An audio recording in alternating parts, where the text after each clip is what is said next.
Hi, everyone, and welcome to another episode of Recycled Content, a podcast of the Association of Plastic Recyclers, an international nonprofit and the only North American organization focused exclusively on improving recycling for plastics. I'm Kara Pochiro, and today's episode is part of our lead up to the Textile Recovery Summit, which takes place alongside the Plastics Recycling Conference and Resource Recycling Conference. Having all three conferences together creates space for conversations that don't usually happen between people working on different material streams, but facing many of the same operational data and policy challenges. I'll be handing hosting duties over to Marisa Adler, the lead behind the Textile Recovery Summit, and a consultant who works at the intersection of textile recovery systems, data, and policy. I will pass it over to Marisa to get us started. Hey everyone, and welcome. I'm Marisa Adler, and I'm really happy to be here talking about a topic that many people, including myself, have a bit of a love-hate relationship with: data. In particular, data around textiles and textile circularity. As Kara mentioned, today's conversation is part of our lead up to the Textile Recovery Summit, which takes place February 23rd through 25th. In San Diego, California, alongside the Plastics Recycling Conference and Resource Recycling Conference. The Textile Recovery Summit is focused on the system side of textile recovery, including how textiles are collected, sorted, repaired, reused, and recycled, and what infrastructure and data are needed to make those systems work. I'm extremely fortunate to be joined by two people who spend a lot of their time in the weeds of textile data and measurement.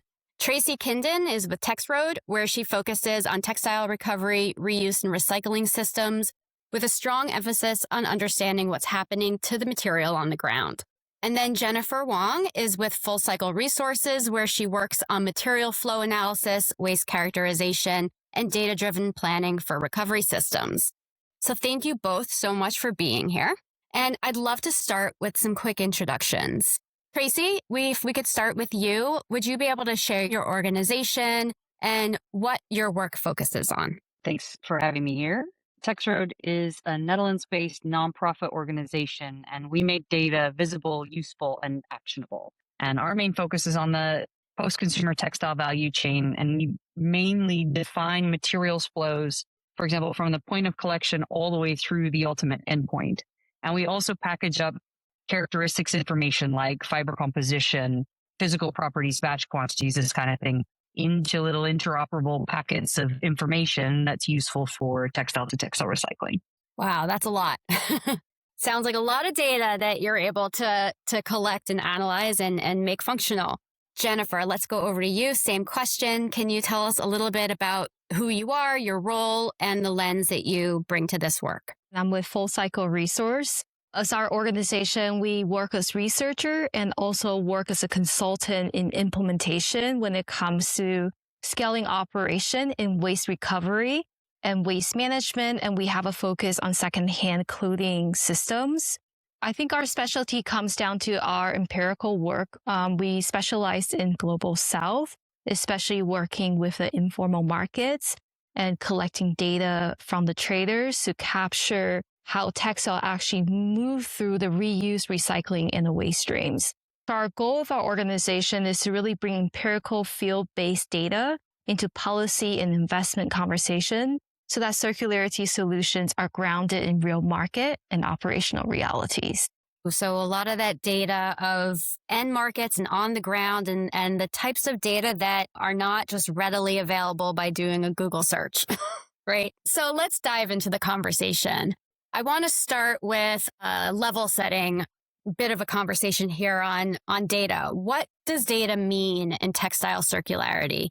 And feel free to answer this in whatever context your work is in or how you really think about the word data and the role that it plays in the ecosystem around textile circularity.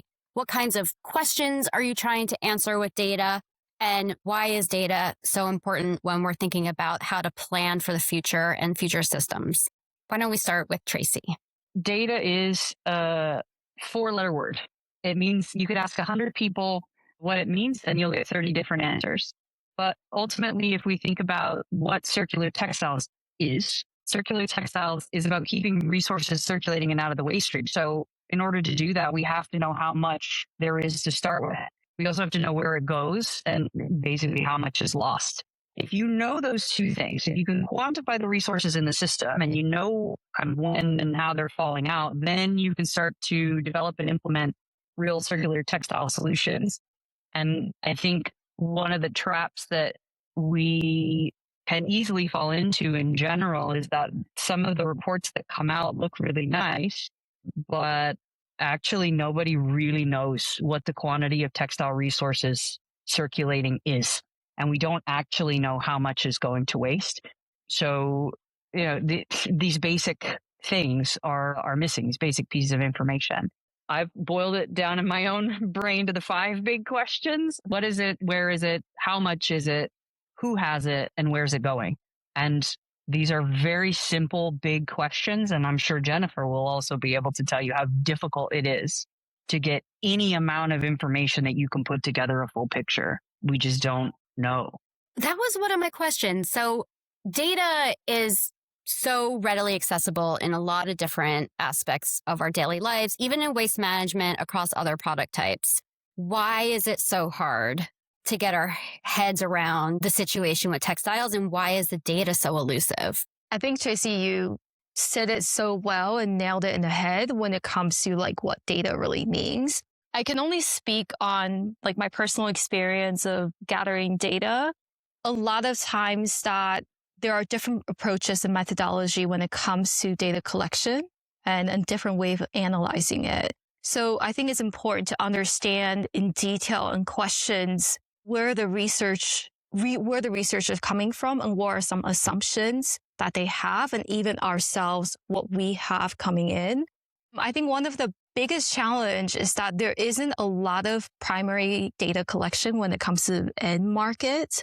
And the challenge with us working in the field, obviously, is that one is how the questions are framed, who is collecting the data, and those factors can also significantly influence the results, because the traders in the informal markets are always thinking, why are you asking these questions and what do I get out of it? And so it's quite interesting is that depending on how your survey is positioned, the responses may vary, particularly if there is a perception that the data could affect their future access to better goods, better pricing, or a certain regulatory treatment. Yeah, so it's a risk management issue for them. It's a massive risk management issue, and they're so clever. So what we end up having to do that we have every single country we go to for data collection, we need to have a really fantastic ground team who knows how to work with the traders, who are trusted within the traders. And also it's a cross-design process. There's a lot of testing to say, does this question actually work? And another interesting thing that we learned is that not only you can't just ask a simple question straightforward, you have to ask it in 5 different ways to verify the answers. Because they may think this first way, they say, okay, well, maybe if I give this answer, then I would get this out of it. Then you have to cross-check in multiple ways to really verify that answer and really building that trust from the beginning of that survey. So designing that survey is really challenging. And so I think for us is that this is one of the most difficulty to capture those data and bringing those data into the policy conversation. Yeah, I think that's a good model for life. Ask the same question 5 times and see what the real answer is. I absolutely agree with you, Jennifer. It is really difficult to design a data collection mechanism or set of questions that is really effective. This is one of the reasons why we've been having a lot of internal conversations with some of my collaborated companies. And statistics generally, regardless of what country you're in, statistics are generally created using surveys. But actually, if we start moving toward generation of statistics using operational data, like real or near real-time operational data, then we really can change the nature of the information we have and increase the quality of it. However, there has to be a strong what's in it for me for those who own the data in the first place. And Jennifer, I think that's another place you just hit the nail right on the head. If there isn't a strong enough benefit and the risk the perceived risk is high, you won't get good quality information as a researcher. So how do we start to move toward using operational data, getting operational data to a level that's a high enough quality, one, and two, creating the right incentives to get that operational data to be reported somewhere that it's useful and not skewed? Because how you incentivize the data that you're collecting or those to disclose data when you want it will skew the data. Let's carry that thought forward a little bit. And from each of you, I'd like to hear your perspectives because you work in sort of two different distinct geographies, right? Jennifer, you work a lot in the global south and the ultimate end markets that are importing secondhand materials from the global trade. And Traci, I know you've done a lot of work in Estonia in particular on tracing some material flows, and you have a software system that helps you, right? And Jennifer, I think a lot of yours is on the ground research. So can you talk a little bit about your experience in both of those different areas, both the geographical differences, the point you are at the life cycle of where the textiles are generated, and how that influences the way that you need to collect your data and the kinds of data you're collecting? Because Traci, I imagine collecting operational data, I don't want to say easy, but it might be a little easier in the global north than maybe it is in the global south, and what kind of structures and systems exist that enable you to collect operational data? We work predominantly in Europe. We're not just in Estonia anymore. We're working across multiple countries. And yeah, we have a software called the Data Hub where we're able to take data from different steps in the post-consumer value chain and essentially align it and then roll it into visualizations and reports and so forth. So what that means is that we rely on a certain level of quality of data from the market. So that could be collection data or sorting data. Collection could be, in one case, we get individual collection points, date of collection, time of collection, quantity of collection. It's very, very good. In other cases, we get a list of where all the collection points are located. And I think it's a monthly or a quarterly total of everything that's collected across those list of containers. So we have to figure out how do we make something useful out of that information that can be reflected back for municipalities, collectors, sorters to look at in the same way and make decisions together about, is this infrastructure working? Are we getting the right quality coming into sorting, et cetera, et cetera? But the short answer that I'm trying to get to in a long-winded way is that we really rely on the quality of the data that comes from the economic operators in the market. And what we see is that there's always some level of data that we can work with. And often there's room for improvement in the quality of that information. And then Jennifer, how does technology and software fit into the conversation when you're looking at the ultimate end markets and the way that data is collected there? And you said a lot of it is survey based. And so it leads me to believe that there might not be granular tracking of weights and qualities and things like that, but that the people working in this sector sort of have it all in their head. Is that accurate or? Yeah, so I think geographically we work typically in global south. We have done study across Kenya, Tanzania, Uganda, Guatemala, El Salvador. And so we examine kind of the flow once it enters the country. So depending on kind of our design of the research, the process is a little bit different. So as you said that a lot of our data collection is through surveying. So there is not a lot of, it is on top of their head for the traders. So you have to really work with them to explain to them, okay, what do I mean by this question? Because you can't kind of frame it in a way and say, what is your yearly revenue? They wouldn't know. They're oftentimes predicting week by week when it comes to informal markets.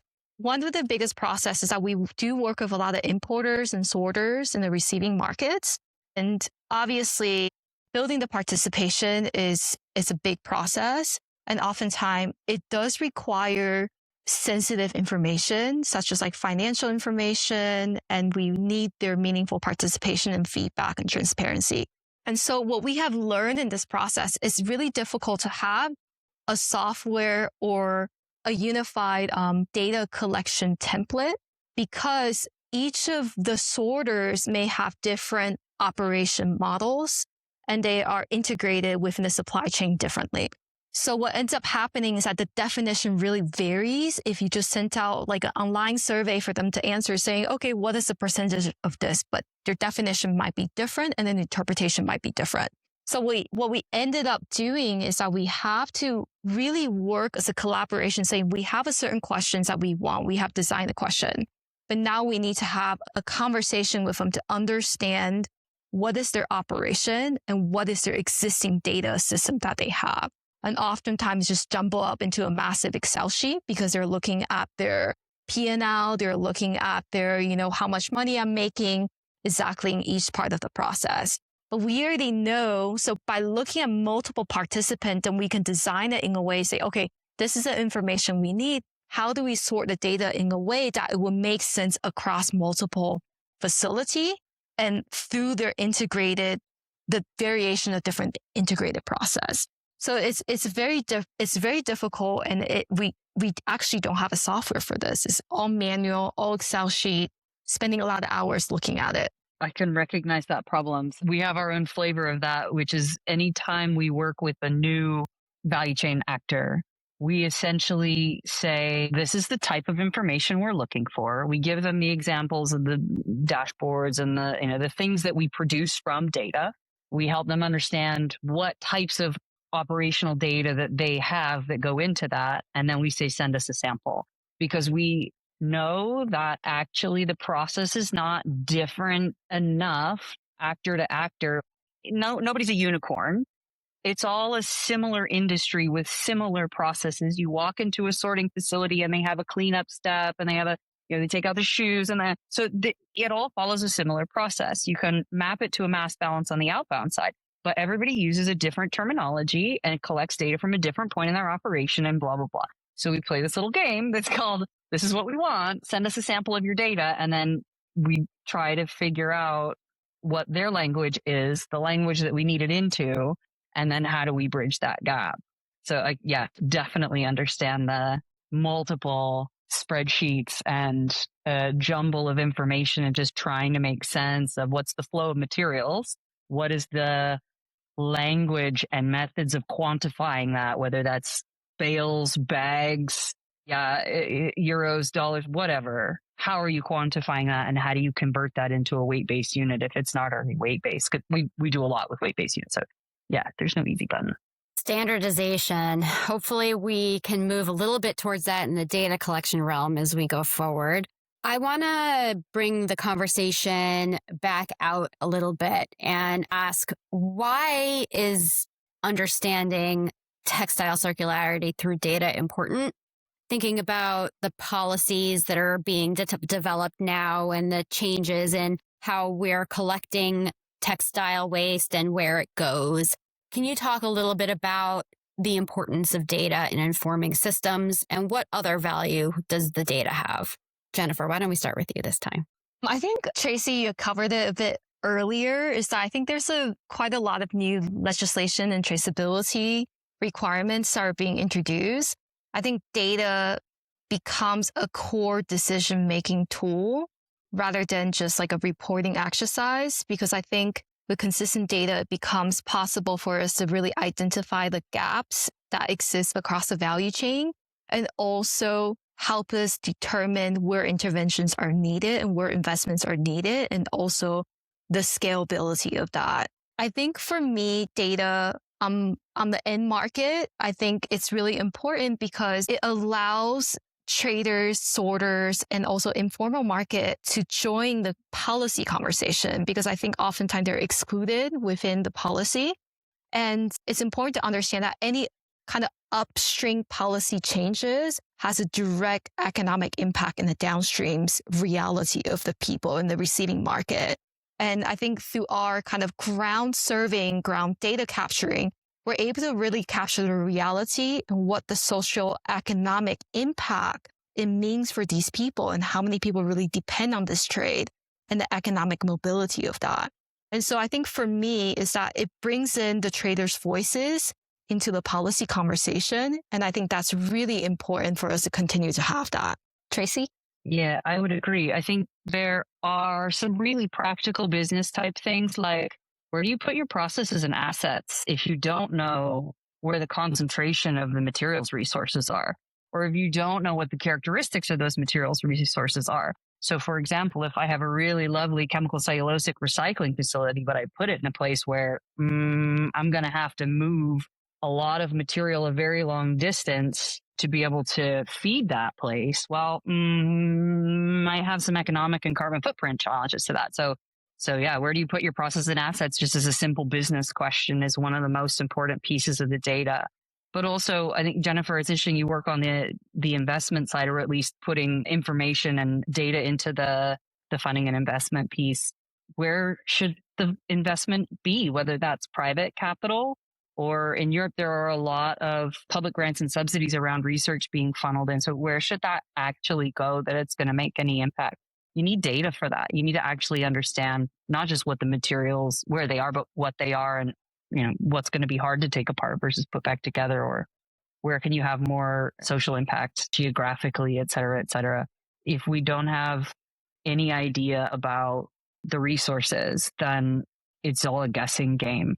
The policy question is interesting, or the public sector question, I'd say, is interesting because there's a question about what's the role of the public sector. We think about policy design and implementation and EPR and waste things and but we have an alphabet soup here about eco-design and all of this stuff. But there are also things like public procurement that can make markets. Setting targets for areas in the market that need to be developed have a lot of impact, like minimum recycled quantity and new products and so forth. But these things are sort of like the 5 big questions that we ask. They're easy to say and difficult to actually do.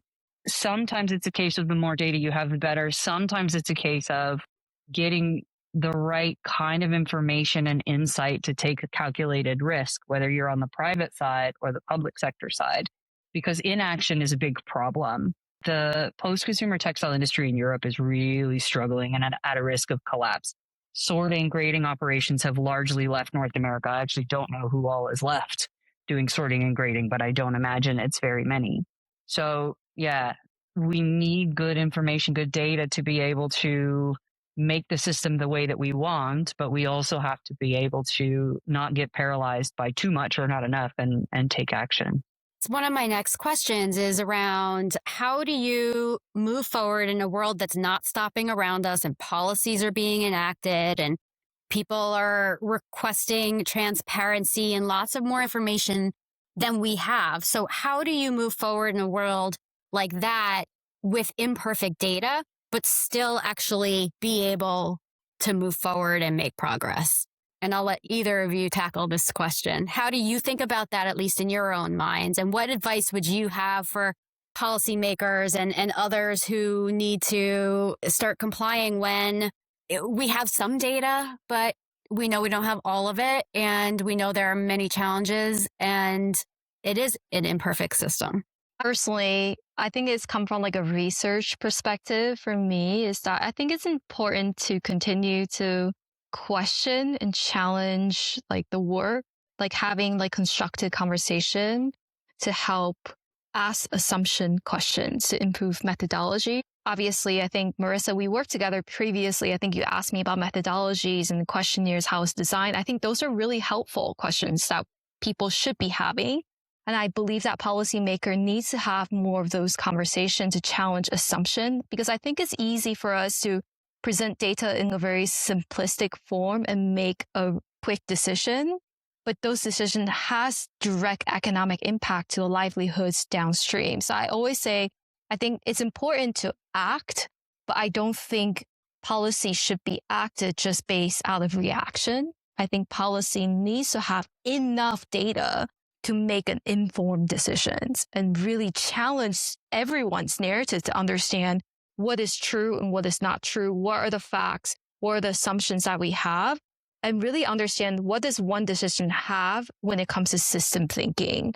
So yes, I do believe that you shouldn't have like too much information that you're paralyzed, but at the same time, you need to work with people who are operators on the ground to say, hey, why don't we do a pilot to understand would this regulation be feasible and what does it actually require for us to implement this policy? So instead of making the other way around, saying you have to do this, say, hey, are there any participants that would be willing to do this and what are the feasibility around that? That's kind of my personal input on this. Yeah, I agree with a lot of what you said, Jennifer. I think one of the things that gets missed a lot is the systems thinking. There are scary few systems thinkers really digging into some of these areas. And I see quite often the tendency to want to research things to death before making a step forward and trying something in the real world. And I like this idea that getting some knowledge in hand, having some systems thinking based assumptions and stuff to test and running some pilots and seeing what's scalable and what's not. And also, what are the larger impacts of that? Not, well, we can reduce textile waste by 15% and economics are X, but like, okay, but what's the social dynamic of that? And when you move goods from this region for this purpose now to this region for this purpose, what are the other impacts of that? If we can be smart about making small steps and learning with each of these small steps, then I think we can really build solutions that have, yes, economic viability, but also are taking care of the social aspects and are really doing a good job on the carbon footprint side. It's similar to like waste management recovery. So we worked on a project implementation in Cambodia. So our target was to really figure out how can we scale waste collection and to test like willingness to pay for service. And obviously it would be easy if a government say, okay, everybody has to have waste management services, but how do we make sure this is a financially scalable solution? So obviously a team did like a baseline, they did like a willingness to pay study, then we did a pilot.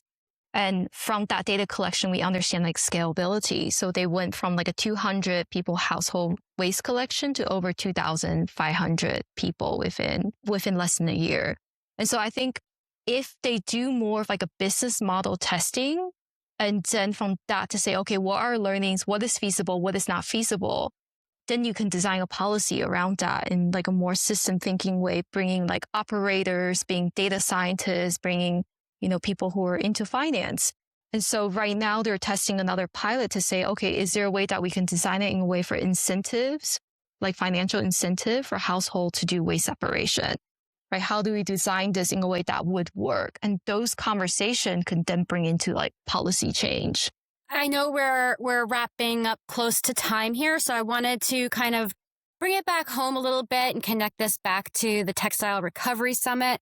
And one of the reasons that this conversation feels so timely is that so many of these questions around data collection, data quality, measurement approaches, operational realities are coming up repeatedly across the Textile Recovery Summit agenda.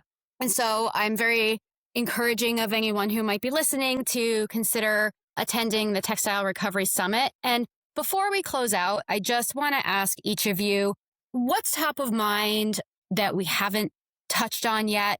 And or what conversations do you hope attendees at Textile Recovery Summit will be having that relate back to textile data? I think I could give like a very simple answer from like my perspective with like just working operators. I think I would first, if you know that the regulations, there are changes coming, I think first you need to really do like a diagnostic of like, what am I already collecting? So understanding what you have already, I think it's a really great opportunity at a conference to meet like various types of stakeholders and to understand, what are the information that's going to be required for reporting for EPR and traceability exercises. So I think as an operator, it's important to go ask those questions to understand like the thinking, the system design thinking around it and what, the legislators are thinking and the people who are part of the design. And also to go home and to see how we can implement some of these changes internally in terms of like testing pilots, giving the feedback with the right working group on what is feasible and what's not feasible. I think these are really important exercises that operators need to do. Traci, any closing thoughts from you? I think that's a really nice way to look at it, Jennifer.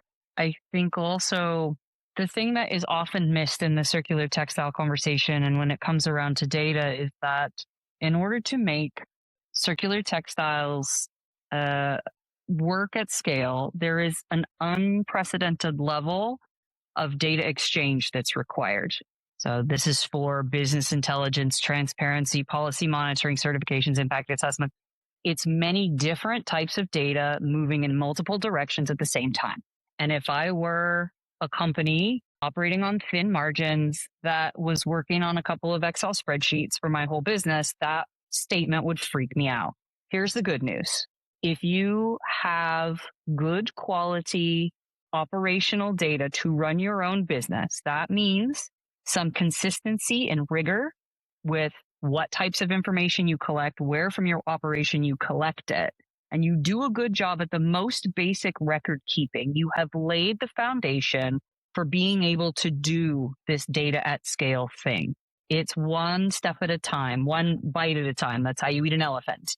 So yes, Jennifer, what you said is absolutely true. And if companies are really worried about how big that sounds, do really well with the most basic tools and your most basic operational data. Prioritize that and then take the rest one step at a time.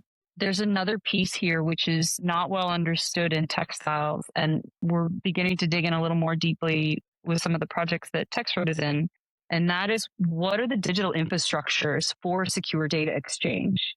It's not necessarily blockchain or a cluster or one captive platform to rule them all, because let's be honest, that's not the way forward. The way that we're starting to think about this now and the things that we're starting to test now are secure digital infrastructures that allow companies to maintain ownership of their own information, but exchange it with a variety of different partners through a single connection. And that maintenance or a company keeping ownership of its own data is important. Data is a resource for a circular business model. And so, I don't know if that was a really succinct or understandable closing thought, but I don't think it needs to be scary for anybody, whether you're a waste management or the smallest of collectors, to do a good job with your basic information. And then, as Jennifer said, start looking at what are the places that you need to put data in this circular system to be a transparent and economically viable participant. And you can start matching up what you have to what you need and take it one step at a time. Yeah, I feel like we could have a whole nother podcast on those topics. But I know we're going to wrap up now. Traci Kinden, TexRoad, Jennifer Wang, Full Cycle Resource. Thank you so much for being on today. And Kara, thank you for the time and space. And thanks to you as well, Marisa, for hosting. Such a great, informative conversation. And as we've talked about in the past on this podcast, plastics and textiles are deeply connected. We face many of the same challenges. So it's important to dive into how these industries intersect and how we can build scalable solutions for textile recovery, just like we've been working on for plastics. So for more information about the Plastics Recycling Conference, the Textile Recovery Summit, and the Resource Recycling Conference, visit plasticsrecycling.com. For more info about APR, plastic recycling, and much more, visit the APR website at plasticsrecycling.org. So the first one is .com and the second one is .org. Check us out on LinkedIn, Facebook, and X at APR Recycles, and you can find recycled content wherever you get your podcasts. If you enjoyed today's episode, please be sure to subscribe, rate, like, and review.